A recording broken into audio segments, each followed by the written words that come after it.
Hey everyone, Namaste. So today we'll be starting with a new topic that is time value of money. हम उसका concept पढ़ेंगे और इसके questions करेंगे. So if you are new to the channel, please make sure to hit the subscribe button and press the bell icon. So today we'll be talking about the time value of money. तुरंत start करते हैं बिना time waste किए हुए. देखिए एकदम simple सा मैंने लिखा हुआ है. टाइम वैल्यू ऑफ मनी का क्या मतलब है कि आज के पैसे की वैल्यू कल के पैसे से ज़्यादा होती है. आज का पैसा कल के पैसे से ज़्यादा वैल्यूएबल होता है. देखो अगर आपको कोई दो ऑप्शंस देगा, किसी ने आपको बोला या तो आपको 1000 रुपये आज मिल जाएंगे या तो आपको 1000 रुपये 1 साल के बाद मिलेंगे, तो कोई भी रैशनल बंदा होगा ना वो पहला वाला ऑप्शन सेलेक्ट कर लेगा कुछ भी सोचे बिना. क्यों? आज का पैसा मिल रहा है, हम उसको इन्वेस्ट कर देंगे, 1 साल के बाद मेरा पैसा बढ़ जाएगा और 1 साल के बाद 1000 रुपये की वैल्यू कम भी तो हो जाएगी. पैसे की वैल्यू तो कम होती रहती है ना, टाइम टू टाइम पैसे की वैल्यू कम हो जाती है. आज 1 लाख रुपए की जितनी वैल्यू है, क्या 5 साल के बाद भी 1 लाख रुपए की उतनी वैल्यू होगी? नहीं, उसकी वैल्यू कम हो जाएगी. या आज से 10 साल के पहले 1 लाख रुपए की बहुत ज़्यादा वैल्यू थी, अब उतनी वैल्यू नहीं है. 20 साल पहले ले लो तो और ज़्यादा वैल्यू थी. ठीक है, you are getting the point ना. पैसे की वैल्यू हमेशा, मतलब आज के पैसे की वैल्यू कल के पैसे से हमेशा ज़्यादा होती है, ज़्यादा वैल्यूएबल होती है. बस यही कॉन्सेप्ट है टाइम वैल्यू ऑफ मनी का, जो कि फाइनेंशियल मैनेजमेंट में बहुत इम्पॉर्टेंट है. अब क्यों इम्पॉर्टेंट है? लास्ट लेक्चर में जो इंट्रो लेक्चर था उसमें मैंने आपको बताया था कि फाइनेंशियल मैनेजमेंट में हम फाइनेंसिंग डिसीजंस लेते हैं, इन्वेस्टिंग डिसीजंस लेते हैं, डिविडेंड डिसीजंस लेते हैं. अब अगर मैं एक एग्जांपल के तौर पे इन्वेस्टिंग डिसीजंस की बात करूं, अच्छा while I am on that, अगर आपने वो लेक्चर नहीं देखा है तो प्लीज़ पहले वो लेक्चर देख लेना. उसका लिंक मैंने डिस्क्रिप्शन में दे रखा है. ठीक है, छोटा सा लेक्चर है, एकदम बेसिक के लिए है. तो हाँ, तो अगर मैं इन्वेस्टिंग डिसीजन की बात करूँ तो इन्वेस्टिंग डिसीजन में अब देखो हमें अभी इन्वेस्टिंग डिसीजन लेना है. तो सपोज़ मैंने सोचा कि मुझे 50 लाख रुपए खर्च करने हैं कहीं. ठीक है, अब मैं बहुत सारे प्रपोजल्स सोच रही हूँ कि यार इस प्रोजेक्ट में पैसा लगाऊँ या इस प्रोजेक्ट में पैसा लगाऊँ. तो मैं किस हिसाब से डिसीजन लूँगी कि अच्छा एक प्रोजेक्ट है ए, ये मुझे 1 साल के बाद कितना पैसा देगा, दूसरे साल के बाद कितना पैसा देगा, तीसरे साल के बाद कितना पैसा देगा, चौथे साल के बाद कितना पैसा देगा. ठीक है, एक बात हो गई. बट मान लो मैं ये बोल रही हूँ 4 साल के बाद ना, या सपोज़ मैं ये बोल रही हूँ कि 2030 में प्रपोज़ल ए मुझे 5 लाख रुपए बेनिफिट देगा. लेकिन 2030 में 5 लाख रुपए की जो वैल्यू है, आज के टाइम पे 5 लाख रुपए की वो वैल्यू नहीं है. तो मैं ये डिसीजन आज के टाइम की वैल्यू के अकॉर्डिंग लूँगी. तो ये कैसे कर पाऊँगी मैं? अगर मुझे टाइम वैल्यू ऑफ मनी के क्वेश्चंस करना आता होगा या मुझे वो सॉल्व करना आता होगा. तो वो कैसे आएगा आज हम सीखेंगे. तो वो चलिए स्टार्ट करते हैं. 2 टेक्निक्स होती हैं इसकी, टाइम वैल्यू की 2 टेक्निक्स होती हैं. एक होता है आपका प्रेजेंट वैल्यू, जिसको डिस्काउंटिंग टेक्निक बोलते हैं, जिसमें हम आज की वैल्यू की मतलब प्रेजेंट वैल्यू निकालते हैं मनी की. अगर आपको फ्यूचर वैल्यू दी होती है तो हम प्रेजेंट वैल्यू निकाल लेते हैं. सिंपल सा फॉर्मूला है, present value is equal to future value upon 1 + r की पावर n. r आपका क्या है? r is your rate of interest और n क्या है आपका? n is number of years. ठीक, future present value is equal to future value upon 1 + r की पावर n. नेक्स्ट है आपका फ्यूचर वैल्यू, जिसको हम बोलते हैं कंपाउंडिंग टेक्निक. यहाँ पे आप कंपाउंड कर रहे हो. ठीक है, इसका फॉर्मूला क्या होता है? Future value is equal to present value 1 + r की पावर n. ये सिमिलर फार्मूला आपने उसमें भी पढ़ा होगा जब हम वो पढ़ते थे ना बचपन में, इंटरेस्ट, सिंपल इंटरेस्ट वगैरह पढ़ते थे. Amount is equal to principal 1 + r upon 100 की पावर n. सेम वही फॉर्मूला एकदम. ठीक है, बस उसमें अमाउंट और प्रिंसिपल करते थे, इसमें वही फ्यूचर वैल्यू और प्रेजेंट वैल्यू कर रहे हैं. आगे बढ़ते हैं, सीधा क्वेश्चन सॉल्व करते हैं. क्वेश्चंस देखोगे तो आपको आइडिया लगेगा थोड़ा. ये बस हमें इन 2 फॉर्मूले पे सारे क्वेश्चंस हमारे टाइम वैल्यू ऑफ मनी के सॉल्व हो जाएंगे. ठीक है, पहला क्वेश्चन देखते हैं. पहला क्वेश्चन आपका क्या बोल रहा है? You invest 15,000 for 2 years that page you 12% per annum interest. How much will you have at the end of 2 years? मतलब आपने आज 15,000 रुपये इन्वेस्ट किए 2 साल के लिए, जो आपको 12% इंटरेस्ट दे रहा है. तो आपको 2 साल के बाद कितने पैसे मिलेंगे? तो हमें क्या निकालना है? 2 साल के बाद की वैल्यू, मतलब कि फ्यूचर वैल्यू. अभी हमने ऊपर पढ़ा फ्यूचर वैल्यू कैसे निकालते हैं, प्रेजेंट वैल्यू 1 + r की पावर n. बस कुछ नहीं करना, फॉर्मूला पुट कर देना है. Present value 1 + r to the power n। Present value कितनी है मेरी 15,000। 1 प्लस रेट ऑफ इंटरेस्ट है मेरा 12%, जो कि हो गया 12 और टू द पावर 2, क्योंकि 2 साल है। ठीक, इसको बस सॉल्व कर लो। 15,000 और 1.12 टू द पावर 2, इसको मैं कैलकुलेटर पे सॉल्व कर लेती हूँ। तो इसका आंसर आएगा आपका 18,860। Simple, it was very simple. ठीक है, नेक्स्ट क्वेश्चन देखते हैं। नेक्स्ट क्वेश्चन है आपका, you need 10,000 for buying a mobile next year. Next year हमको 10,000 रुपये चाहिए होंगे एक मोबाइल ख़रीदने के लिए। You can earn 10% of your money, मतलब हम 10% इंटरेस्ट कमा सकते हैं अपने पैसे पे। तो आज के दिन मुझे कितना इन्वेस्ट करना है, how much do you need to invest today, मतलब आज मैं कितना पैसा इन्वेस्ट करूँगी कि अगले साल नेक्स्ट ईयर मैं 10,000 का एक मोबाइल ले पाऊँ। तो मतलब मुझे आज की वैल्यू निकालनी है, मतलब क्या निकालना है, प्रेजेंट वैल्यू। प्रेजेंट वैल्यू का क्या फॉर्मूला होता है, present value is equal to future value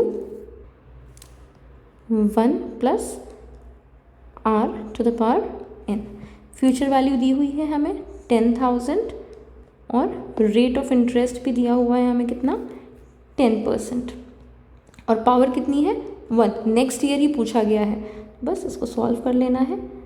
10,000 upon 1.10, इसको आप सॉल्व करेंगे तो आपका आंसर आएगा 9090.90।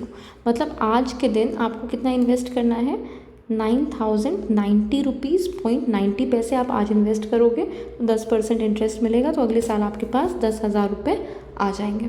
ठीक है, आप चाहो ना तो इसका स्क्रीनशॉट ले लो कि बाद में आपके पास क्वेश्चन रहे। नेक्स्ट क्वेश्चन पे आते हैं।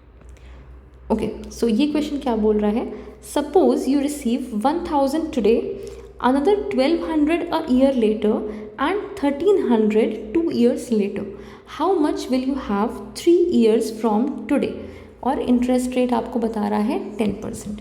ठीक है, देखो क्वेश्चन क्या बोल रहा है, आज के दिन आपको 1,000 रुपये मिल गए, ओके फाइन, फिर आपको अगले साल 1,200 रुपये मिले और 2 साल के मतलब दूसरे वाले साल पे आपको 1,300 रुपये मिले। अब 3 साल के बाद आपको कितने रुपए आपके हाथ में आएंगे अगर आपका इंटरेस्ट रेट है 10%।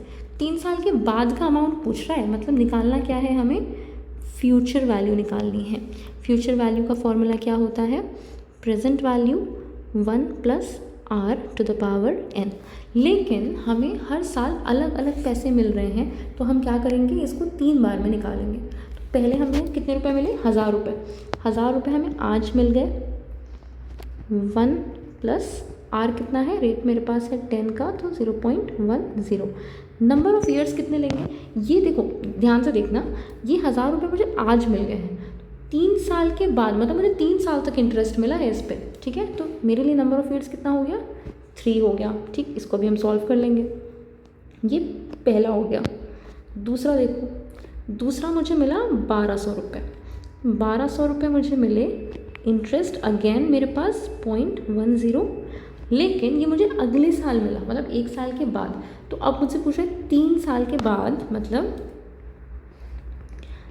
तीसरा साल, दूसरा साल, पहला साल। ठीक है, तो यहाँ पे जो मुझे पैसा मिला है, यहाँ पे मुझे 1,000 रुपये मिले हैं, तो इन 1,000 रुपये में मुझे 3 साल इंटरेस्ट मिलेगा।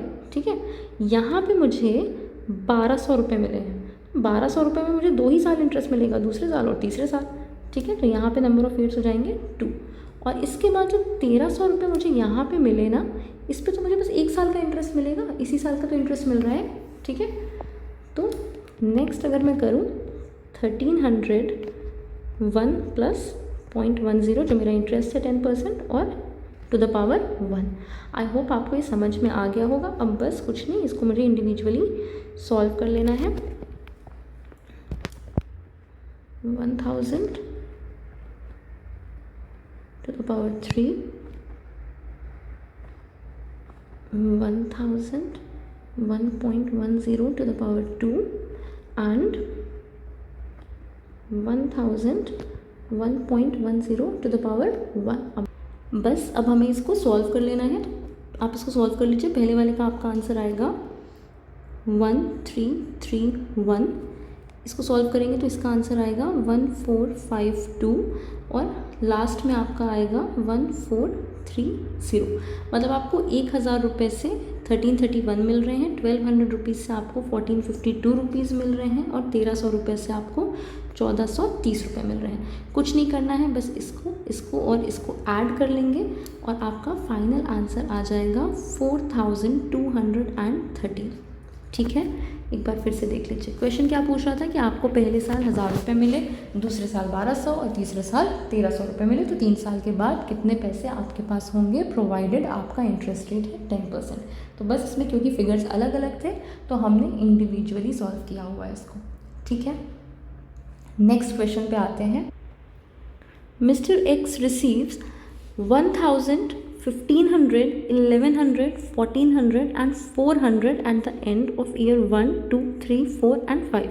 रेट ऑफ इंटरेस्ट आपको दिया है 10% का और आपको निकालनी है प्रेजेंट वैल्यू। ठीक है, मतलब आपको पहले साल के बाद मिल रहे हैं 1000 रुपये, दूसरे साल के बाद मिल रहे हैं 1500, तीसरे साल के बाद 1100, चौथे साल के बाद 1400 और 5वें साल के बाद 400। ठीक है, अगेन जो सेम क्वेश्चन हमने ऊपर किया ना, वही इसमें भी करना है इंडिविजुअली। इट्स जस्ट दैट कि हमें इसमें प्रेजेंट वैल्यू निकालनी है। तो आइए स्टार्ट करते हैं। प्रेजेंट वैल्यू का फॉर्मूला क्या होता है? Future value upon 1 + r⁻n। बस अब हम इसको इंडिविजुअली करेंगे। पहले साल में देखो 1000 रुपये मिले हमें, अपॉन 1 + रेट ऑफ इंटरेस्ट है मेरा 10%, मतलब 0.10 और ⁻1। 1 क्यों लिखा है हमने यहाँ पे? क्योंकि हमें ये पैसा पहले ही साल मिल गया। ठीक है, मिस्टर एक्स को रिसीव हो गया ना, ये पहले ही साल ये पैसा रिसीव हो गया है, तो हमें इस पर इंटरेस्ट एक ही साल का तो मिला होगा। देखो, रेट ऑफ इंटरेस्ट जो 10% का है, अगर ये 1000 रुपये मुझे 1 साल बाद मिल गए तो 1 साल का ही तो इंटरेस्ट मिला। 1500 रुपये मुझे 2 साल के बाद मिले हैं तो 2 साल का इंटरेस्ट मिलेगा। 1100 रुपये 3 साल के बाद मिले हैं तो 3 साल का इंटरेस्ट पड़ेगा। तो ऐसे ऐसे इसमें इंटरेस्ट बढ़ाते रहोगे। ठीक है, ये पहले साल का हो गया। दूसरे साल का निकालो, 1500 रुपये, इंटरेस्ट आपका वही है 0.10, लेकिन 2 साल के लिए। फिर 1100 रुपये, 1 अगेन सेम इंटरेस्ट बट 3 साल के लिए। फिर 1400 रुपये आपको 4 साल में मिला है, तो मतलब इस पर 4 साल का आपको इंटरेस्ट मिला होगा। और लास्टली 400 रुपये पे आपको 5 साल का इंटरेस्ट मिला है। बस कुछ नहीं, अब हमें इसको सॉल्व कर लेना है and will get our final answer. बहुत सिंपल सा है ये टॉपिक। अगर आपके एग्ज़ाम में आता है ना, फ्री के मार्क्स हैं एकदम। सबसे पहले आपकी वैल्यू आएगी 909.09। सेकेंड आपकी वैल्यू आएगी 1239.67। ठीक है, थर्ड ईयर की आपकी वैल्यू क्या आएगी? 826.45। नेक्स्ट फोर्थ ईयर का देखते हैं। फोर्थ ईयर की वैल्यू आएगी आपकी 956.219 और लास्ट ईयर की आपकी वैल्यू आएगी 248.37। क्या करना है हमें? बस सबको प्लस कर लीजिए and you will get your final answer. Final answer is 4179.799। तो ये है आपका फाइनल आंसर। आपकी प्रेजेंट वैल्यू अगर आज आप इन्वेस्ट करते हो 4179 रुपीज़, तो आपको अगले साल 1000 रुपये, उसके अगले साल 1500, फिर 1100, फिर 1400 एंड लास्टली 400 रुपीज़ मिल जाएंगे अगर आपका रेट ऑफ इंटरेस्ट है 10%। आई होप आपको ये क्वेश्चन क्लियर हो गया होगा। अगर इस क्वेश्चन में या इस पूरे चैप्टर में आपको कोई भी डाउट है तो प्लीज़ कमेंट करके बताइएगा। अगर लेक्चर पसंद आया हो then please give this video a thumbs up. अगर कोई डाउट हुआ हो तो कमेंट करिएगा and please share this video with your friends and subscribe to my channel. Thank you.